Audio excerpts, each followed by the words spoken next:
maybe the shortest way to explain this is that when I was a kid and didn't finish my high school because I was extremely dyslexic, and today I guess they would say I had ADD and all those fancy things, I asked my mother to let me go to art school because that's what I've always been attracted to. Instead of going to school, I'd go to the museum in Cologne, for instance, and I became sort of a junior expert on Van Gogh, and I found him fascinating, Gauguin, etc., because there was a lot of passion in his painting, or there is a lot of passion in his painting. And it was much more interesting than this school business. And but my mother said, no, you're going to be a bohemian, and she basically, after 3 days of Rorschach test and memory test, they made me take that over twice because they thought I cheated because I learned by memory. They said advertising. You should go into advertising. So that's what I did. And I started at McCann Erickson in Cologne. And after a year, I thought, oh, no, advertising, you got to go to the United States. So I immigrated. But now I'm finally doing what I wanted to do as a kid. I'm an art dealer, which is the best way, I think, to be in the record business.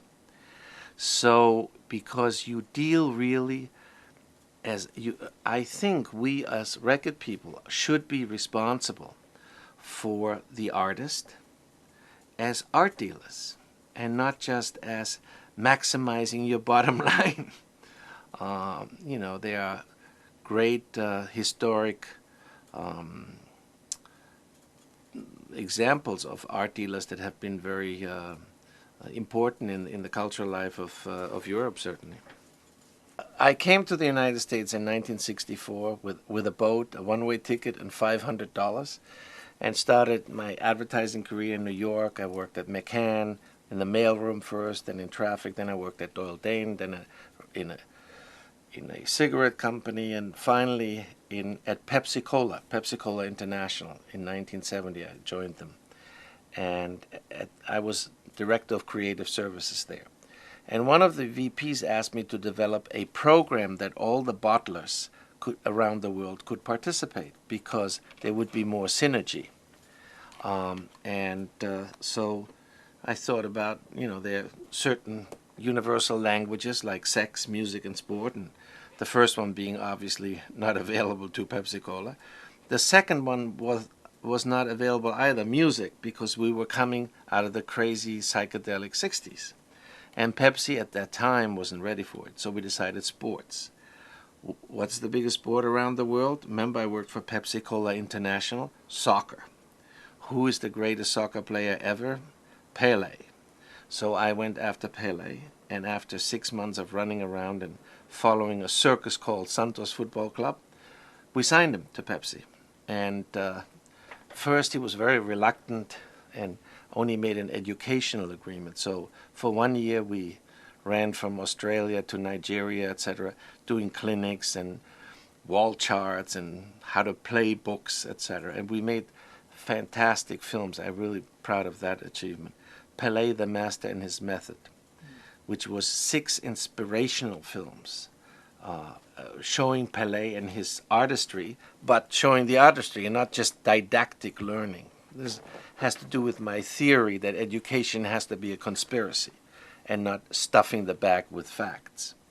So because of the connection with Pelé, I got to know Brazil. I got to know better Latin America. I had to learn to speak Portuguese rather quickly because otherwise I couldn't communicate with Pelé. And I fell in love with Brazil. So we traveled another 2 or 3 years around the world again, but then we had more of a more commercial relationship. And one day I got a phone call from Steve Ross's secretary. Steve Ross at the time was the chairman of Warner Communications. And she said, Giora, Mr. Ross and some of our people would like to have lunch with you. Would you mind joining us? Now, at the time, I lived in the city, so any excuse I had not to go up all the way to Westchester was a good one. I went to that lunch, and in that lunch were interesting people. Nesui Ertegun, Ahmed Ertegun, the founders of WEA, Geffen, Sarnoff, etc. And also 2 people that I was introduced to, Clive Toy and Phil Woosnam, and I was told they have to do with the cosmos. And so after 15 minutes of interrogation as to how is Pelé, what kind of a guy is, they said, well, Pelé told us to talk to you because we want to hire him for the New York Cosmos. And I said, wow, that's great. Because I was thinking of my Pepsi-Cola youth soccer program that would get sort of a shot in the arm. And make a long story short, I helped Pelé make the contract. And then the day that he signed, which was, if memory doesn't fail me, June 21, 1975, at Club 21 was a mob of press. After the conference was over, the press conference where they announced Pelé's coming to the United States, Ross, who had really a great charm, said, well, you brought him here, now you manage him. So I became Pelé's manager, managed him for 3 years, and then went to Brazil, lived in Brazil, married in Brazil, have 2 kids from Brazil, and that's where my Latinization started. And in 1985, a gentleman that started Telemundo, the network that now is owned by GE or NBC, called me together with Stuart Livingston. Here we're revisiting my partner and current CEO. We started Telemundo with a station out in Los Angeles called Channel 52. And unfortunately, the people that financed it, Reliance, didn't know anything about operating a TV business, much less a network. And basically, we had a fallout with them because they went for a network, whereas we wanted to, at the time, build a superstation. It was much more economical and the right way to do it because of program being expensive to produce, and Televisa had such a strong hold and lock on the best programming, Latin programming, that we thought it was better to compete to be a local channel, El Canal de Los Angeles, the channel of Los Angeles. We could have been more relevant, and then eventually gone on a satellite, like initially the Turner stations became superstations. So then I went to Univision because of that fallout, and I was a vice president of Univision for 6 years, and as such was responsible for unsold inventory. That's sort of empty airline seats that go by when the plane takes off, or salads you have to throw out because nobody bought them.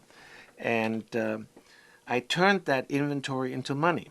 And one of the ways I found to turn it into money worked with the Latin record industry. Because when I got there, the total expenditure of the record industry, Latin record industry, on Univision was $70,000. That was 1987, the year prior to my arriving there.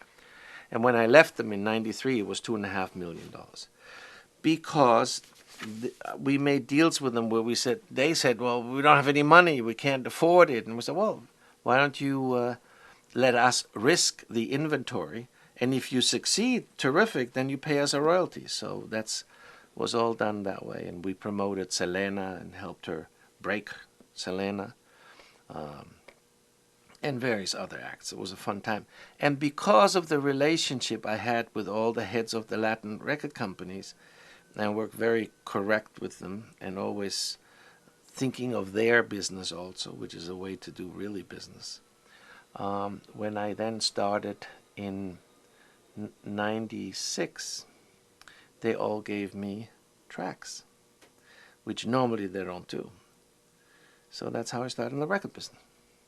I wasn't initially. I thought it was some of the characters I met in this business and some of the values in this business scared me initially. And now I am, yeah, I am. Because you need to have sort of critical business mass, capital, and so on. I started my company, Protel, with $500. So it was hard. You need capital. But you need great ideas, first of all. And maybe I didn't have a great idea, and I just did it through a lot of sweat and hard work, And through also, very, very important, you need to work with a great team. You need to have people with you and around you that just tell you, this is bullshit, Giora. Because as a record person, there's a tendency to buy into your own story very easily.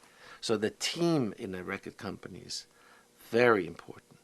The integrity, the creative integrity of people and their dedication. So I could not have done this here without the people that are with us, you know.